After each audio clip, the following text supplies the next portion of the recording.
It's not what you did, son, that angers me, sir. It's who you did it to. Who? The nobody? That nobody is John Wick. Never stop, I'll get it if I want it. Gotta make to myself a promise. I won't quit, keep going till I got it. I won't give up till I'm on top. Yo, I ain't the type to give up. If I do something, man, I do it till I get what I want. I turn a business out of nothing into something I love. I got a poker face, but honestly, I'm not one to bluff. I flip a switch, never miss, man, I always stay up. Don't let them see you. Always have a plan to stay tough. This life ahead of you ain't easy, it was built to be rough. But that's what makes a personality is tragedy, bro. Hello, everyone, and welcome back to John Wick Minute, the show where we analyze, scrutinize, and celebrate John Wick 1 minute at a time. I am Seth. And my name is Steven, and today we're going to be talking about minute number 29, but we will be doing it without our third co-host, Samuel, who is again off for the rest of this week.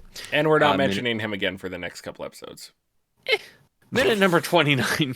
Minute number 29 begins with John turning in the shower, and it ends with Vigo taking a sip of a brown liquid, which I'm about to talk about. Ooh. But that's last, so we should get to that last. Yes, well, we do see it before the end of the minute. But anyway, Yeah. It starts really, John is showering, and then he starts putting on very nice outfit as Vigo is singing.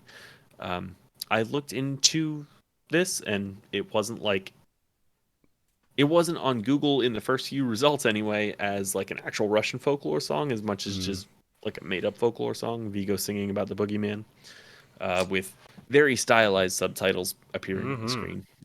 I do like the stylized subtitles of John Wick. Yes. It gives it that little comic book feel. A little bit. It really does. I didn't think about that. But Vigo and they keep is drinking... that theme through the movies. Sorry. They keep that theme through the movies, which is cool. Especially with the sign language girl, I think of her in the second one. Yeah. Vigo is drinking Glenlivet 18-year scotch. Ooh. So I'm guessing that's probably what Avi was drinking as well, maybe? Do you think Mayhem Even though Man this gets to drink the expensive stuff?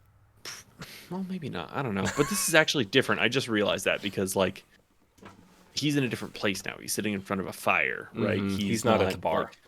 He's probably not with Avi anymore. And it seems to be later, too. Like, it's darker. Well, we see with the men, I counted 8 separate men. It's really hard to tell in this scene. We'll find out how many there actually are once John kills them all. But I counted 8. Yeah. I counted 8 in this build-up sequence. Now, I would like to point out, this is the final build-up sequence of the film. It is. It has taken us 29 minutes. But once minute 30 starts, baby, this movie just takes off. It doesn't stop. So I thought of the one movie that is really like that. Okay, Michael Bay does crazy stuff, right? But good stuff too. But good stuff, and this is Armageddon. Okay, yeah. Armageddon. It's classic. I had not seen it until I met my wife, and it's her favorite movie. Did you cry? She's like, "You need to watch this." I did not cry. I did not cry. Good for you. But Armageddon is incredible. But it's a long build-up. But once the action starts, it literally does not let up. And I have never felt almost like fatigue with how much action was happening. Like, just so much going on the entire time. I'll warn you, a criticism I do not agree with of John Wick 4 is action fatigue. Interesting. Yeah. But I mean, you'd think if I was going to feel action fatigue, I'd feel it in like John Wick 3 too, because like I mean, there's some pauses. John Wick is like 2 hours 45 minutes long. It's long. Yeah. But I did not get fatigued because I was like, this is literally what I came for. Give me more. But yeah, minute. There's an idea. Anyway, I like Armageddon. We got 3 more movies to go. But we are making good time. This movie's flying by, man. We're 30 minutes into this movie now. We're 30 almost half an hour. Yeah, 30 next episode. Yeah. Which is pretty incredible. And I'd say this has all been build up, but the pacing's been fine. It's been really good, actually. It's not slow. It's all build up. You're getting a lot of tension built up, but it's not slow at all, I don't feel like. No, it's I think what keeps the tension high enough to keep it interesting is that we've been asking questions this Yeah. whole time, and they've been like questions we want to know the answers to, but are excited to learn. Yeah. They give you like a Yeah. little bit here and a little bit there, just enough to fill in a little backstory and give you some idea, but it really leaves you wanting to know more of like what's going on. I know I'm in the minority here, but I'm going to relate this to something else. Arrow, the first season of Arrow, Okay. I feel did this incorrectly because I Okay. couldn't get into it because it asked questions and asked questions, and it ended up asking so many questions without answers that I started to give up. Like it wasn't giving me the answers fast enough.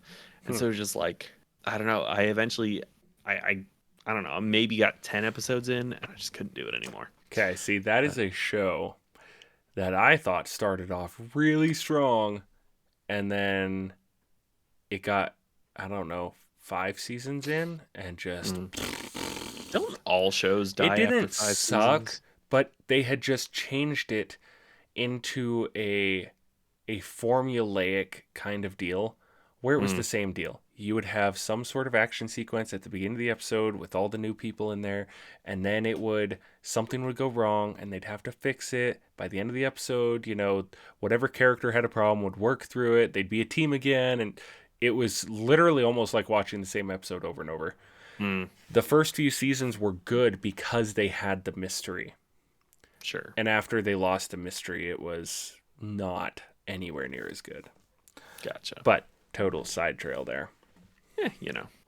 Like minute 26 wasn't anything but side trails. Yes, but that's because we screwed up. We did. We fixed our mistake. We are on track. Minute 29. Yes. So we've got, as you said, we have like 8 guys with ski masks, suits, and guns heading towards John's house. What kind of military training do you think these Tahoe guys have? Because they're walking like they have training. Like they've got they're like Sort of, yeah. They're moving like a team. tactical moving. Yeah, tactically moving. Sure. I don't know. They're probably like paramilitary crap. Like ex-Russian special forces, KGB, whatever. Assuming they're Russian, which I am. I would assume they are, yeah. I'm gonna say that it's not great. Or John is just that much better than Russian special forces. Or how do we know John's not Russian special forces? Oh, he totally could be. Well, and see, that's the interesting thing. Russian special forces, so if you go with Spetsnaz, they are one of the, if not the most intense training regimens in the world. They have people die in their training all the time. Now, the U.S. has people die in some of their special forces training, but Spetsnaz, it is like, you will die. Like, there's a really high chance. So the people that make it through are hardcore dudes. Gotcha. Super intense guys. Not to be messed with. But John Wick, he messes with them. So, I mean, it's really called plot armor is what does this.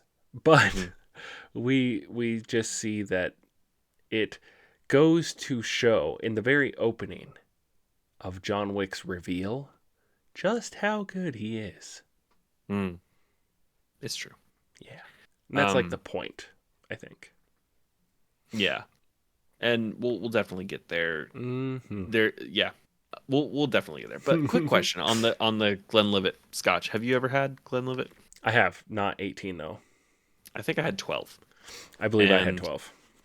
I had it at that at fancy steakhouse I went to when I came out for your wedding, actually. You went to a fancy steakhouse? Oh, did. That's right. I remember. Okay. Yeah. That was during our honeymoon, right? So No. It was the day of the rehearsal dinner. Oh, well, there we go. Yep.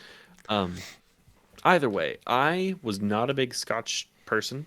I'm still not really a huge Scotch person. But when I had Glenlivet, I didn't like it at the time. But then at my bachelor party, we got that bottle of Lagavulin, and now I'm like, I want to try different Scotches. Because Lagavulin is awesome. special. It was awesome. It's dude. a special Scotch. It was good. And then I finished off that bottle the day my son was born. So Nice. Good in use. the hospital. Good use. You're apparently not supposed to take alcohol into the hospital, but our doula was like, if you can sneak it in, go for it. It's like, okay. Well, they don't let you have cigars anymore, so come on. Right. That's funny. What kind of country is this? Can't have poison smoke in a hospital. Going down the drain. I tell you. That is clearly all we have for this minute. No, it's actually not. We just got What? You have sidetracked. more? Yes. Okay. Actually, What an do you got? important note. Right before John Wick turns off the lights in his house, which, by the way, is a tactical decision. But I note he has no flashlight or eyewear. He has no night vision. Mm-hmm. So this is an interesting choice, but we'll get into that next minute because he still makes it work. But as he picks up his HK P30L, we see Daisy's dog collar and his wife's bracelet, reminding us of what has all been building up to this moment. Dun, dun, dun. John's motivation. Yep. Got to get that reminder in there real quick, right before everything goes dark. Right before we just don't care about it anymore. No, real here. he reminds us later in the film. Did we come to this movie for the motivation, though? I don't think so. However, that doesn't mean it's not important. Because it's what keeps, this movie, apart from the good action and writing, apart from a Steven Seagal movie. Just some random nonsense punching and slapping and whatnot. So, that is fair. By the way, go check out Corridor Digital's. We put Steven Seagal and John Wick. Somehow So I knew you good. were going to bring that up because I Dude, saw I the watched it thumbnail today and I was didn't like, watch it. yes. I Dude, saw the it's thumbnail, so didn't good. watch it yet. You have to go watch it. I'll It was consider great. You can't not. It's Corridor Digital. Come on. That's true. And it's John That is Wick. true. It's just, Their Nerf John Wick is still the best. it's great. They also do John Wick Game of Thrones crossover, which is pretty epic, actually. Did not see that. Oh, dude, you need to go watch it. It's pretty brutal. It's epic. Okay, I'll check it out. Yeah. But now I'm done with this minute. Okay, so, and that was my intro again? My goodness, I'm bad at this. Yeah, that was me again, isn't it? What do you know? All right, well, thank you again for joining us. Check out the things in the show notes. I'll only say one out loud. Check out our TeePublic store. We got some John Wick Minute notes on there. John Wick Minute logo. Yeah. You can put it on a notebook is what I meant to say. It's late. You can also put it on t-shirts. You can put our logo on a coffee mug. We have, some stuff like that. So check out our TeePublic store. Its link is in the show notes. And other than that, I guess that you will see us tomorrow on another episode of the John Wick Minute. So keep your head on your shoulders. Now we ain't out here moving rocks. We out here moving boulders. Now we ain't getting posterized. We out here making posters and we ain't got nothing to hide. We move forward like soldiers.